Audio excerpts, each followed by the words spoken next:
Thank you so much for joining us for Kitchen Design Week. I'm Sam, your host, and we're here with our CEO, Stan Pauls. Stan, thank you so much for joining me today. We are going to be talking about the value equation and how to make every interaction count in business to build those genuine relationships. What was the best customer service experience you've ever had, or something that's memorable that sticks out in your mind? Oh, I've got lots of them, right? Because I'm always looking for it. I think we all are looking for those special experiences, right? We will remember them.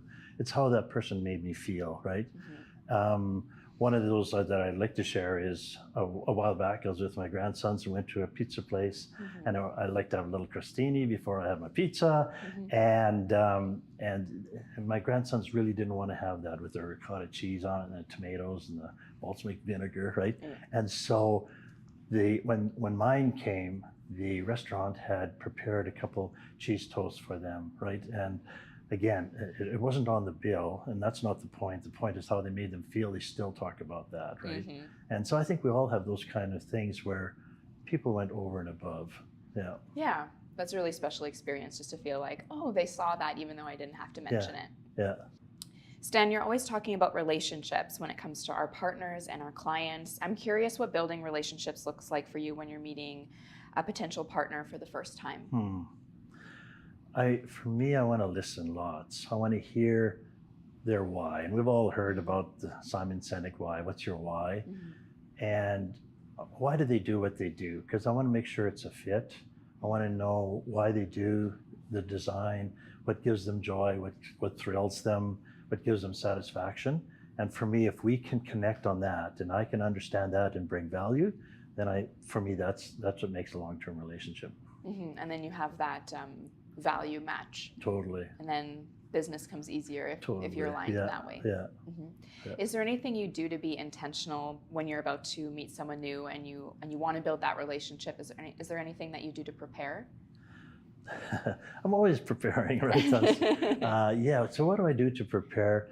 I really study who I'm going to be talking about, right, or talking to, and but I really try to go in with an open thing. I never want to go into whether it's a vendor or a supply or a dealer of ours or a designer that I want to sell them something. I just refuse to sell someone something. I've been in sales all my life, but I don't like sales. I don't sell, right? Because I want to understand what makes them tick, and if we have something that can help them and be successful, it's a partnership. And then it feels more authentic, like you're just genuinely helping each other. Exactly, yeah. What advice would you have for people to help keep that in the front of their mind? Like, how do you...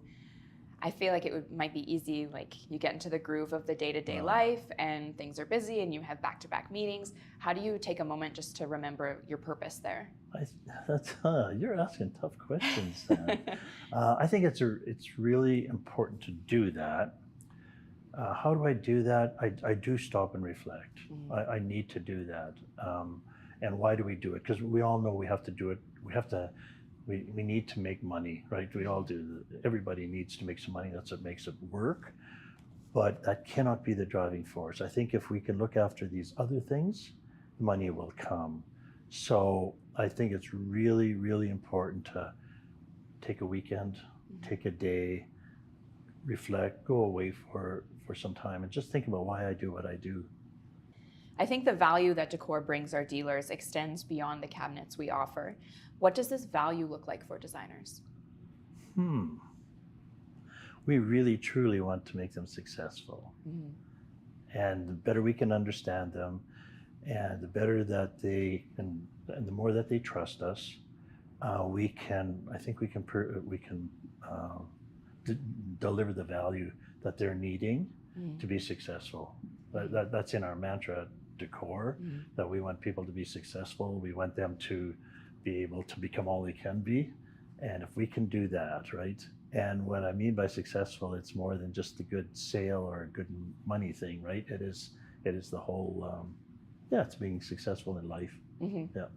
Can I tell you about a story? Customer experience? Yeah, tell us more stories. So another customer experience is, and we try to do this all the time, right? So one of my favorite books is Unreasonable Hospitality, right? It's all about customer service, customer experience, how you make people feel. A while back, one of our end users, one of our dealers had a contractor that needed some paint to match the kitchen. It is a long ways away from our plant, and they needed it there Monday morning. How are we going to get this liter of paint to this dealer, and so, or to the end user? And so one of our people talked to our drivers, told them the story, got the paint ready, and the driver took it with him when he went across to the dealer, and they met someplace, and the contractor got his paint and he could finish his job, right? Because we understood how important that was. What is so cool about it is that the contractor, who isn't really our customer, wanted to give our driver some money for it, and the driver says, no, I don't need any, we wanted to help you out. And so the contractor phoned us up and asked, who are you people, right? And I'm going, yeah, we're just being us. And what's really cool about the story is I or any senior leadership wasn't involved. Oh, wow. It was our people. They understood. And right, for me, that's just that's a checkpoint. Yeah. That's a really unique experience. I don't think every company can say that, to put in that much effort just out of the goodness of your heart, and just to treat people well. Yeah, and it really doesn't cost anything, right? And it's just being thoughtful. So I think, again, it's to stop and reflect what's important. That is important. And I think when people are seeking business advice, they often want some grand thing that they've never heard before. They want something insightful, but people might not want to hear that. You just need to be kind and genuine and leave a lasting impact, and do the right thing time and time again, and be selfless, and that actually will bring more to your business than trying to find that never before seen business advice from the CEO. Like, how did he do it? Well, it was just making great connections and being kind and just putting your best foot forward every day. And keeping it on the forefront. What's in it for our customer, not what's in it for me. What's in it for you, right? Like, I need to know what's in it for you. And I think we as a company, do we do it every time? No, but that's our goal. Yeah. And I think that's evident in the way we do things. Yeah. The service Decor provides really is a true partnership. You had mentioned that before, how we're looking to build relationships and really help others succeed, have it be mutually beneficial. I know our dealers love their CSRs and their representatives from Decor. How did Decor come to this model of business? Was it something that was natural, or did this evolve over time? I think it was a bit natural. I really do. I think it's in every one of us to do that, right? To be a relationship driven. Sometimes we aren't given the opportunity to do that, right? And we really try to give our CSRs, our people, the opportunity to be relationship driven. It just thrills me when I keep talking to, whether it's our CSRs or our salespeople or dealer development people, when they tell me something they saw on one of our dealers on Facebook. They're friends, right? And when I hear some of our people going on vacation and they stop in at a dealer on their vacation, I'm going, so it isn't definitely not mandated, but we try to set the stage to make it easy to have relationships with our dealers. Yeah.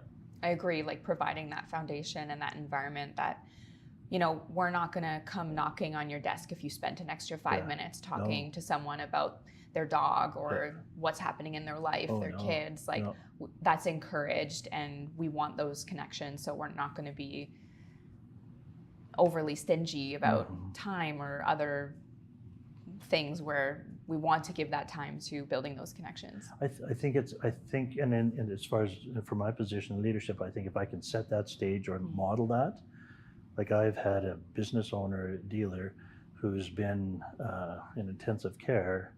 He could ask for his phone, and he called me to tell me what's going on, right? And so I tell that story to our people, and I think that gives them permission to have that relationship too.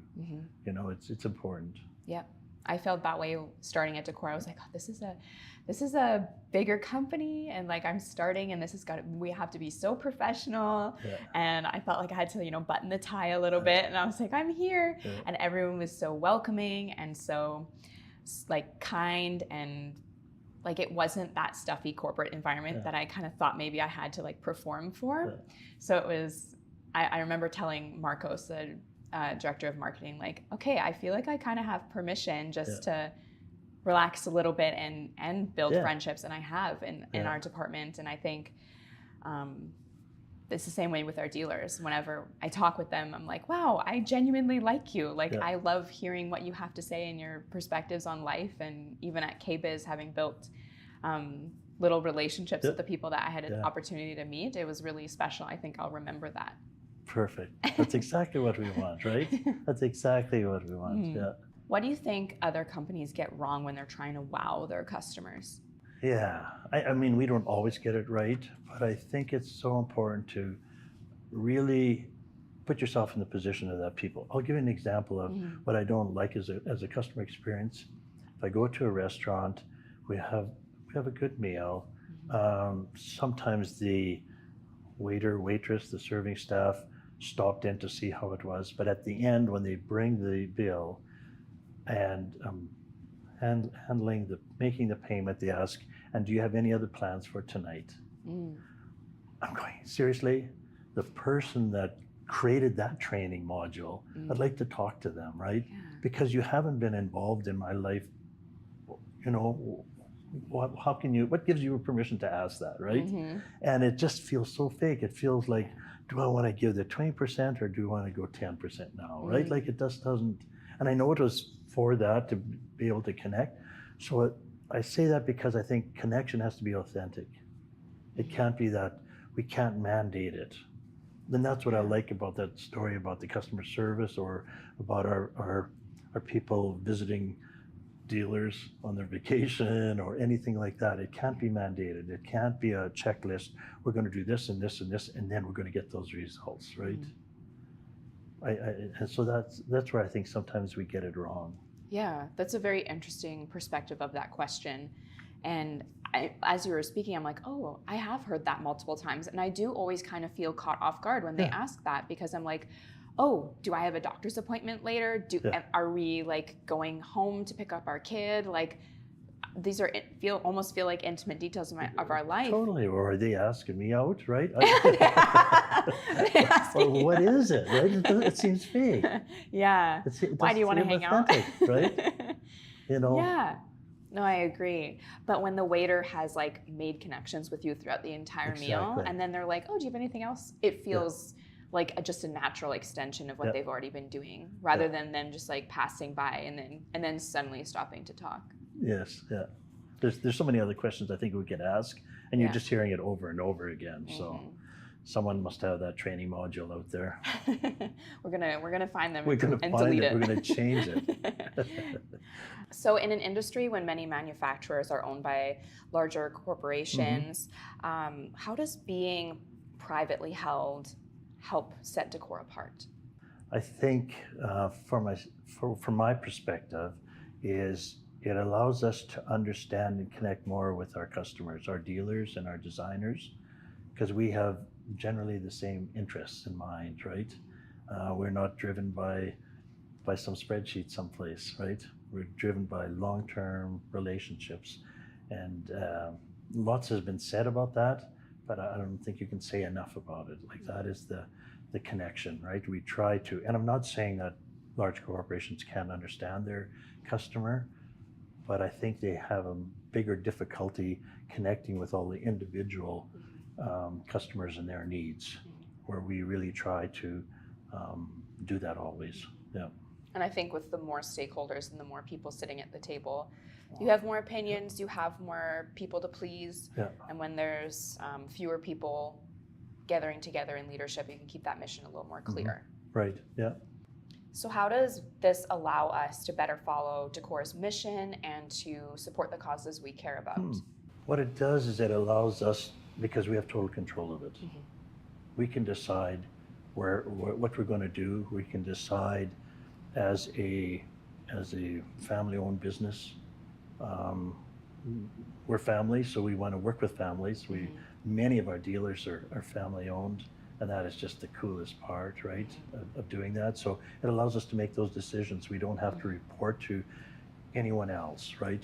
We can just, I guess basically, this might sound corny, but report to our own conscience, right? Yeah. Because what we want to do, this is what we've decided we want to do with our lives, and the impact we want to make in the world.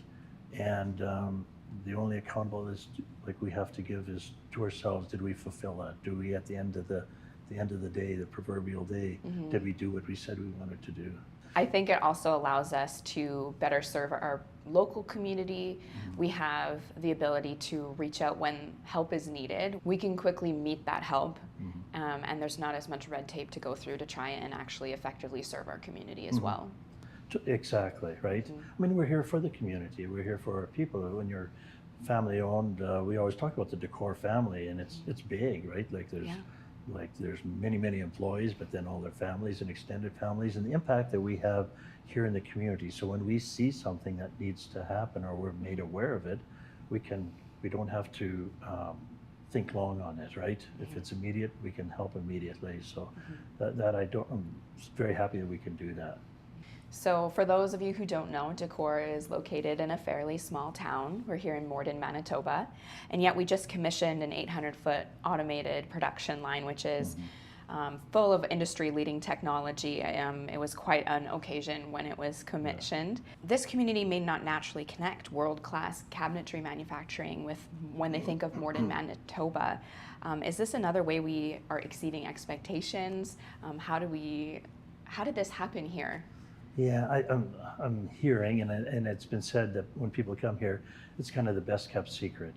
Like you'd never know what's going on inside the doors, right? I mean, our employees all know, but the community doesn't know, and even the larger community like Southern Manitoba doesn't really understand what we're doing.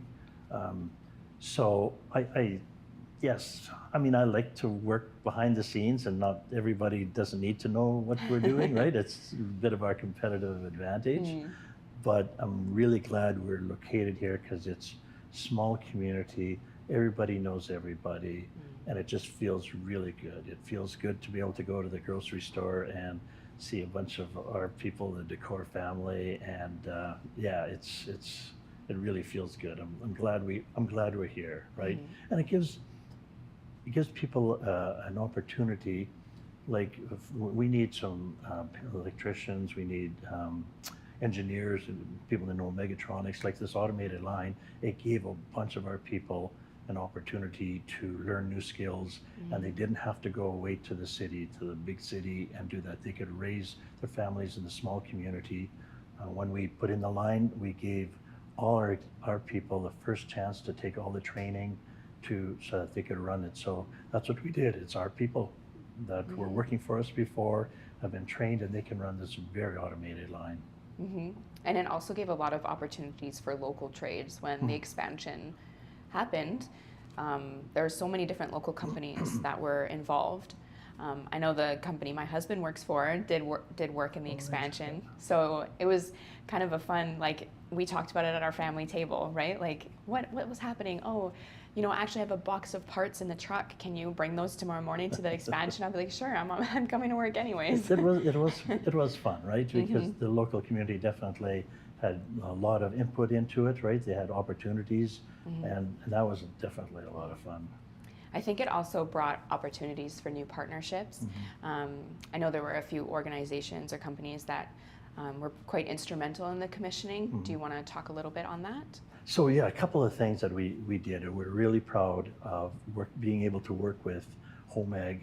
It's a company in Germany that manufactured the equipment, and we worked really closely with them so that they would manufacture the machines to our specs so we could do what we wanted to do. We determined how we want to make cabinets, what kind of cabinets, the quality of cabinets, and then they created and manufactured the machines to meet that need. And then as we go forward, now we need to run this automated equipment. We've really partnered really closely with another company, ITE, and we've become, in essence, friends. And they've got a great team behind them working with them that can work with our people in order to really maximize the use of all this equipment. So yeah, partnerships is vital. How did you come to the decision to innovate in this way? It's been not just a dream, it has been a dream for at least 10 years, maybe longer. Wow. We would go to Europe, and I'm always looking to see how we can do things better. Better quality, better delivery, better everything. And I would see that happening in Europe, and I could see with the equipment, as well as I knew we needed to stay relevant to be able to continue to produce. We had to, with the same people we have, move from a cabinet shop into manufacturing. And so that I knew we needed to do that to stay viable.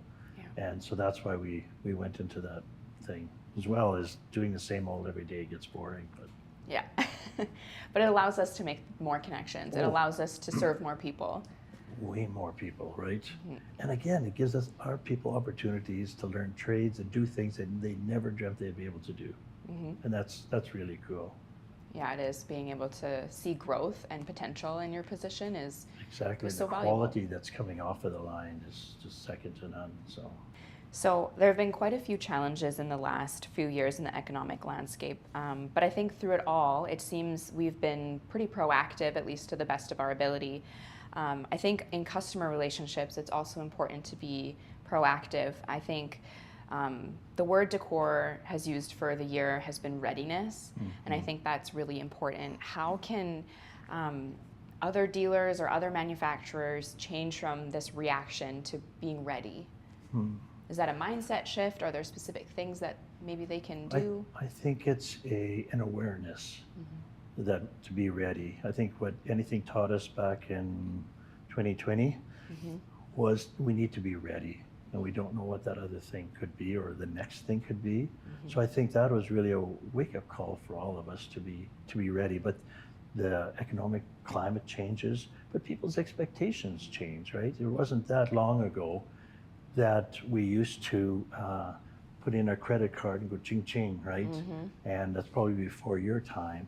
But like now, if we're not tapping, or right, we're frustrated. What do you mean I have to put in a PIN, right? So that's just a small part of how our world has changed. And so we have to be ready to interact with designers whose world has changed, and the designers have to figure out or understand how their customers have changed. Their needs have changed completely, right? Yeah. We have customers and users that are working from home now. How can we help them with those needs, right? And there's so many different things that have changed, so we need to be ready. The world is changing very fast. And so we use that word readiness, whether it's digital readiness, operational readiness, organizational. I think we have to spend some time thinking about what tomorrow, next year, right? It's still pretty cloudy. We can't draw a hard project plan, but we have to be looking at that, and with that other goal, that bigger goal. Yep. And keeping it in line with our values. Exactly. Yeah, tying everything Never together. forget those values. No. And I think while change can feel really stressful and often does come with a lot of real world challenges, I think trying to see things as an opportunity to grow and an opportunity to do better, or an opportunity to do something different. And I think bringing it back to your example with the credit card, I'm sure I remember people freaking out about TAP and people stealing my information, or being able to steal my card. And there were a lot of challenges in figuring out how to make this work. But then now we don't really second guess it, and it's very convenient, even Apple Pay. So we don't even think about it now, right? Yeah. And so how can we be ready as designers or as a manufacturer, be ready for all those changes that are coming along? And change is hard. Yeah. But if you're prepared for the hard, maybe then it can be a little easier. Especially if you're anticipating something, right? Don't get it so locked in, right? And I really like your point. Let's never forget your values, who you are, right? And when you're doing things. Yeah. Well, that's all we have now for Kitchen Design Week. Thank you, Stan, for joining us for the value equation. I know I had a lot of good tips here to try and make every interaction count, no matter what your position is, if you're a manufacturer, a dealer, or just you're a designer designing kitchens. I think there's something that people can take from this. So yeah, thank you so much for joining me. And if you guys haven't watching here haven't checked out any of the other sessions for Kitchen Design Week, I think we had a lot of great conversations. So yeah, thank you so much. It's my pleasure. Thank you. Thank you so much.